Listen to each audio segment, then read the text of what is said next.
When Honeybits was 6 years old, her family lived in a house that had 3 floors. They also lived with another family, but the father just creeped her out.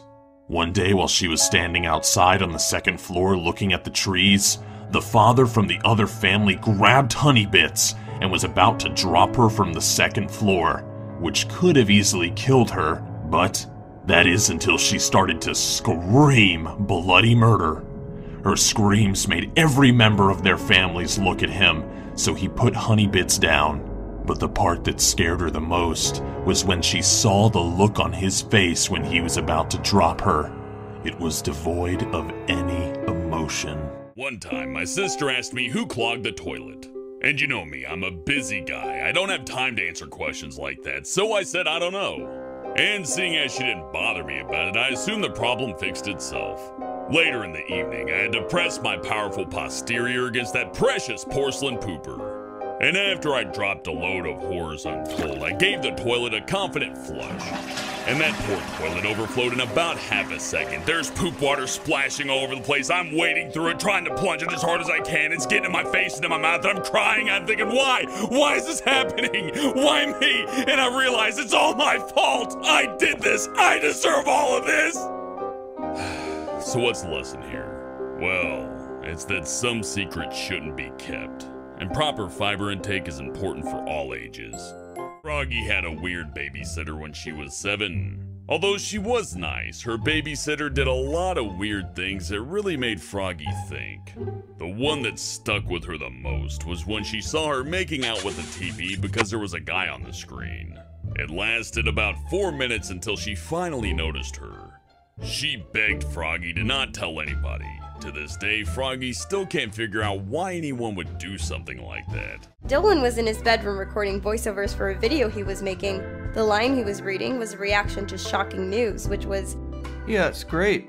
Wait, what?" As soon as he recorded the line, he heard his mother and brother Zaragamba laughing. So Dolan went to see why they were laughing. It turned out that Dolan read that line just after his mother and Zaragamba heard news that a close cousin was going to have a baby. Hellbent was 16 when his parents signed him up for a youth labor program. He ended up working in a store with one of his friends, Spinal Palm. One day, when it wasn't busy, Hellbent went on a break. While on break, his mom and brothers came in. His mom said, "Oh, look at my baby boy. I remember when he was still in diapers. Poop, poop, poop, poop." That's what he would always say, but now he's a grown man. Oh, the memories. The customers laughed for several minutes, including Spinal Palm. Hellbent was so embarrassed, and he never went into that store again. He still gets annoyed whenever any of his family members bring it up. Animations had a huge test, and no one studied at all, so the entire class was screwed. The test was so hard it lasted for 2 days, so she copied the questions on a piece of paper during the test and wrote down the test name. She Googled it later that day and found the answers to the test online, then copied the answers onto a piece of paper and stuck it in her glasses case. Typically, animations wore glasses and had the case open during class, so the teacher didn't question anything. She also sat at the back, so it was perfect. Then she wrote the answers down and tried to make it seem like she wasn't cheating by pretending to miss one question. Animations also wrote down the fake equations and fake work, so it seemed to be legit. She was the only one who passed the test. Everyone else had to retake it. Hellbent set a deadfall trap in his bedroom after his roommate stole a ton of personal information off of his computer. Eventually, his roommate did trip the trap by breaking through the locked door and got stabbed by a kitchen knife. He was absolutely wasted drunk, and after laying on the ground for a few minutes, he then tried to log on to Hellbent's PC before passing out from the pain. Hellbent found him about an hour later, and he called 911. Playing pranks and jokes at serious time is Hellbent's most annoying habit. When he was in 7th grade, he got his first phone.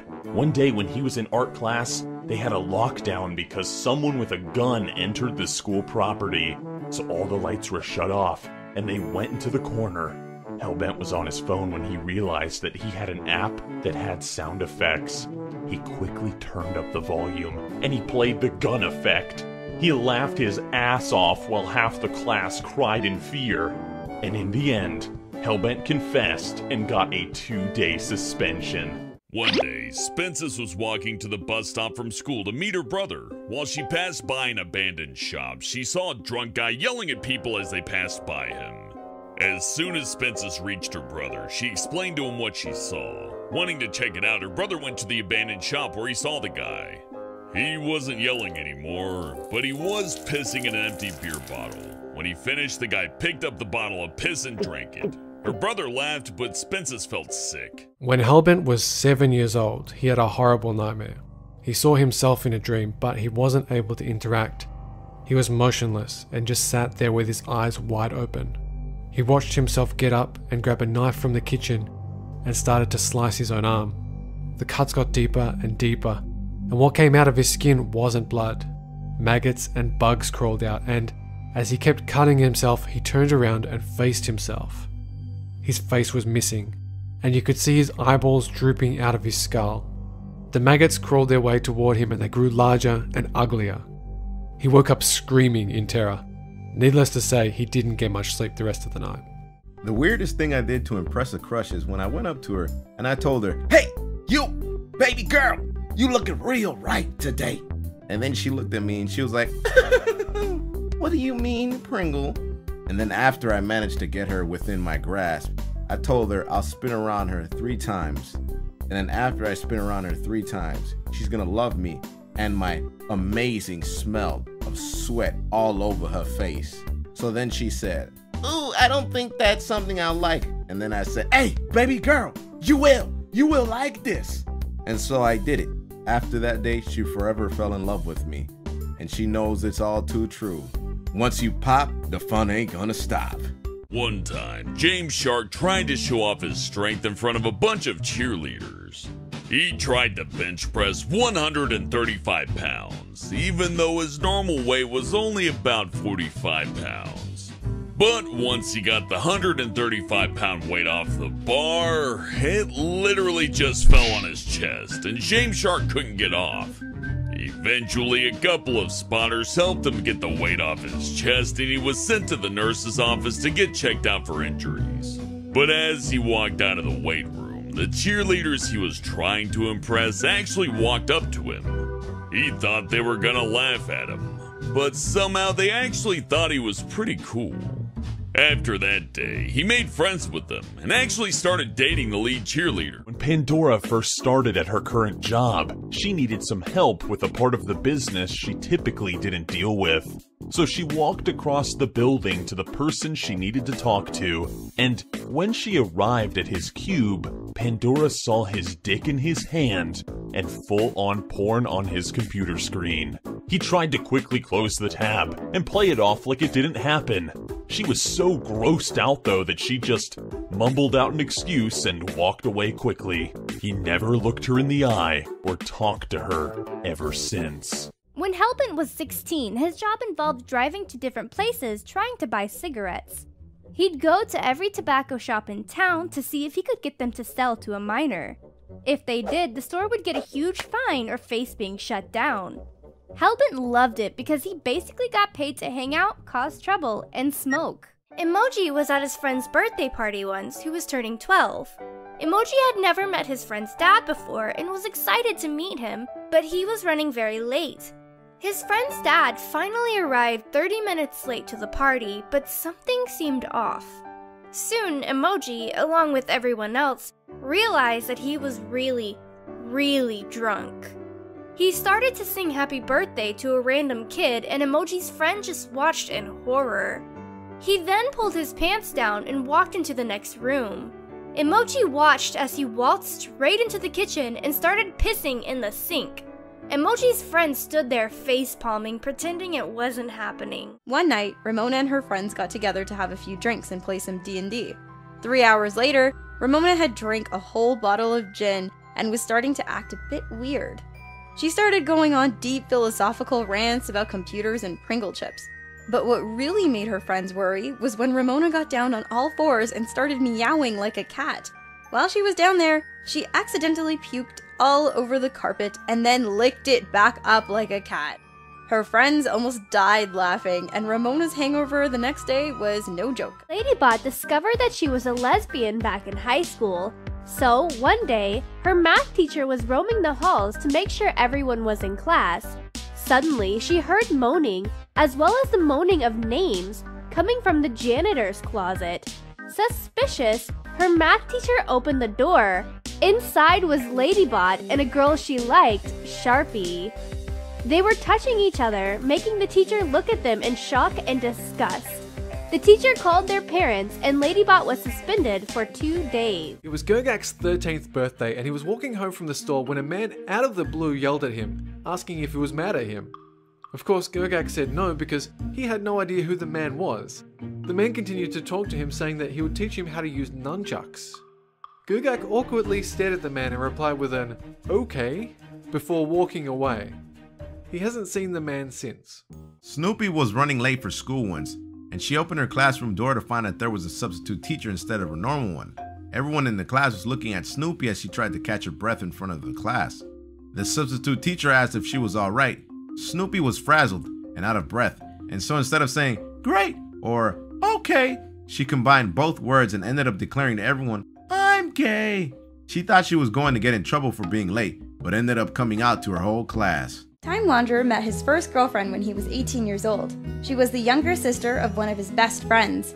They dated for a couple months and were having a blast, until Time Wanderer began to vent to her about his problems through text, as he was having a tough year at school. For some reason, she began to get angry with him. He asked why, but didn't get much of a response. Shortly after, she called him on Skype while crying. While he tried to figure out what was going on, she called him a hermit and said that she was jealous of his love of role-playing and D&D. Before Time Wanderer could respond, she ended the call. The worst part wasn't the breakup, but the fact that after breaking up with him, she ordered Time Wanderer's best friend and her boyfriend to never talk to him again. They even looked at him as though he was the spawn of Satan. Time Wanderer's last year of high school was a tough one. When Spences was 19, she had a boyfriend, Tulip, who liked how she wore her hair, which was straight. He said, "Wow, I love your hair. Don't ever change it."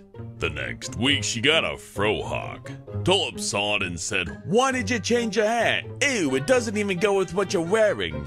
Spences said, "I think it's cute."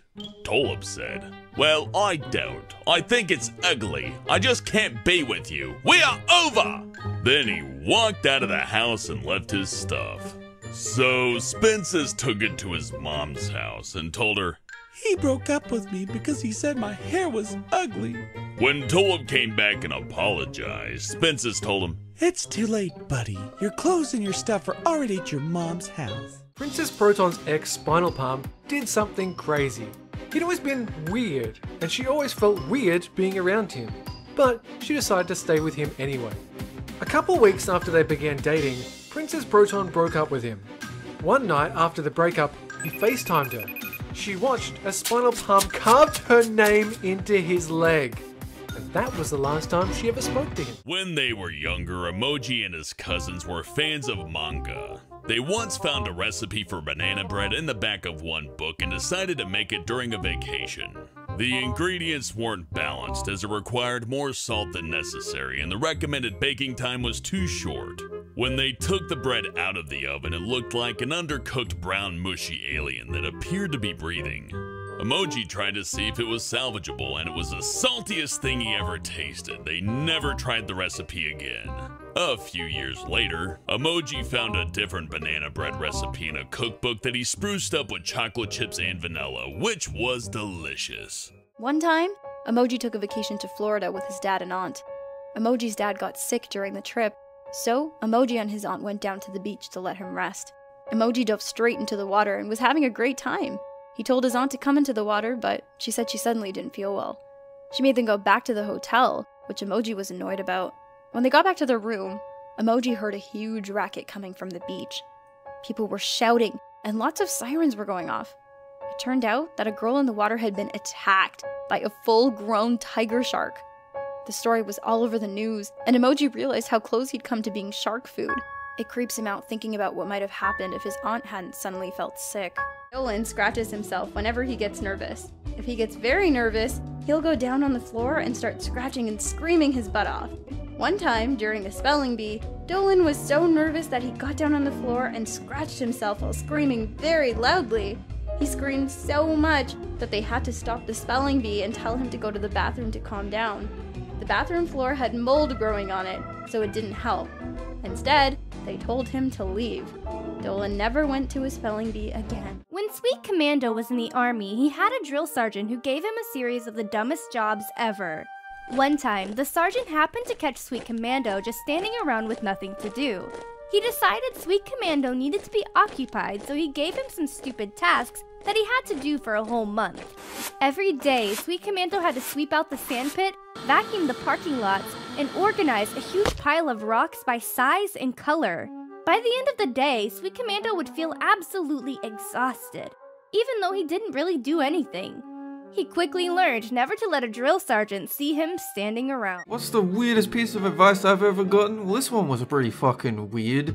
Someone I know at school said to me, the best way to prank someone is to wait for them to fall asleep, then reach into your pants, slide your finger into your butthole, grab some of that, feces and rub it under their nose. They'll wake up and they'll smell shit and they won't know why or how or where or how to get rid of it. And they laughed and I'm like, what the fuck? Like, no, I'm good. I'm actually good. I don't really want to finger my own butthole, but hey, great prank, bro. You should start a YouTube channel. And, all about the butt reaching. That'll go down great. One of my first jobs was at a party store, and one of the things that you had to do there was pour lubricant into the balloons and massage them before blowing them up. So I would spend hours lubricating and sensually massaging the balloons. And I thought that was a really weird thing, but apparently that's what the professionals do. My first date was absolutely horrible. It wasn't bad, it was just really embarrassing. I was about 13 at the time, and my boyfriend was 14 or 15. We were in a long-distance relationship, and he had come down over the summer to see me for the first time. And when he came, I froze completely. And it only got worse because he also froze, and we couldn't even talk to each other. It was so embarrassing and so awkward. At the time, the Nintendo DS was really popular, and we both had one, and we used the chat on there to communicate with each other, which is really awkward. We ended up going to the mall and a movie, and the entire time we didn't speak a word to each other. And I remember I actually got sick watching the movie because it had a roller coaster scene in it, and it was a first-person view, and I got motion sickness, so it was great. Yeah, eventually we did warm up to each other and talk to each other, but the beginning was so embarrassing. When Ghost Toast gets anxious, he feels a little tickle in the back of his throat. The tickle is completely out of his control, and it won't go away unless he starts coughing. Every year, on the first day of school, Ghost Toast's coughing gets so bad that his throat would get all red and sore. His family moved a lot, so Ghost Toast had to change schools almost every year. Meeting new classmates made him so nervous that he would literally throw up. Spinal Palm took his girlfriend Princess Proton out shopping one day to cheer her up during a hard time in her life. She was really enjoying her time and he just sat down and waited for her to finish. Suddenly, an old man sat next to him and said, "Don't panic, but the crows are planning something." Spinal Palm was freaked out but felt like following it up. He said, I know. They have trained for this since long ago. The old man gave him a look but immediately relaxed and asked, "Are you waiting for someone?" Spinal Palm told him about Princess Proton and why they were there, then asked, And you? Are you waiting for someone? He replied, "No, actually, my wife is the one waiting for me. I come around to talk to people." Once he understood what the old man meant, Spinal Palm felt like something inside him had died. When he found Princess Proton, he started crying. In junior high, Zaragombo was crushing pretty hard on a girl in his class. For weeks, he would stare lovingly at her from the back of the class, admiring her long blonde hair. He didn't have the nerve to go up and talk to her, but one day, he decided that enough was enough. He wrote her this epic letter where he declared his feelings for her. He arranged to sit next to her in class, and then somehow he found the courage to pass her the note. He watched her unfold the letter, glance at it, and then crumple it up with disgust. Poor Zaragamba. She may as well have just scrunched up his heart. I had this crazy dream where I had an out-of-body experience. I'm not even kidding. I floated out of my body and I could see myself lying in bed. I flew out of my window and above the city, looking down at it. It all felt so real. Well, as real as I imagine flying would feel if I were capable of it. I kinda wish I would have that dream again, but it's only happened that one time.